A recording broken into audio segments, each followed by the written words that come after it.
Hello everyone, welcome back to our channel. Today we draw alphabets and numbers. First we use blue color and now we draw alphabets. Kids, subscribe to our channel.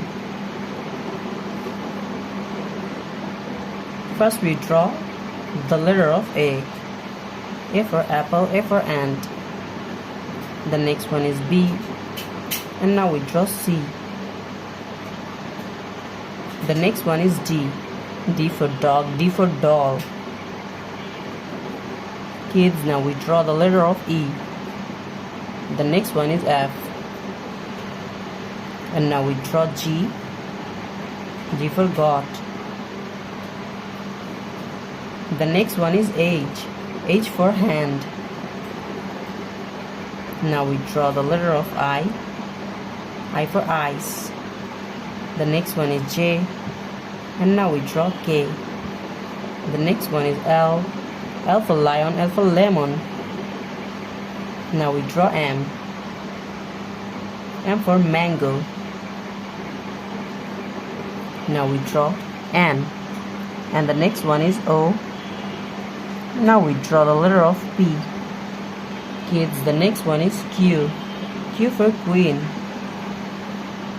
And the next one is R. R for rose, R for rice. Now we draw the letter of S. The next one is T. Now we draw U. And the next one is V. Now we draw W. X. Y. And the last one is Z.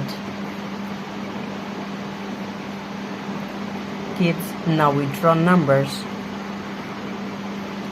Now we use the color of yellow. First we draw the number of 1. The next one is 2. Now we draw 3. And the next one is 4. Now we draw 5. And the next one is 6. We again use yellow color and now we draw 6. S-I-X, 6. The next one is 7. Now we draw 8. Kids, now we draw 9. And the last one is 10. Today we draw capital letter alphabets and numbers. Thank you so much for watching. Subscribe to our channel. See you soon. Bye bye.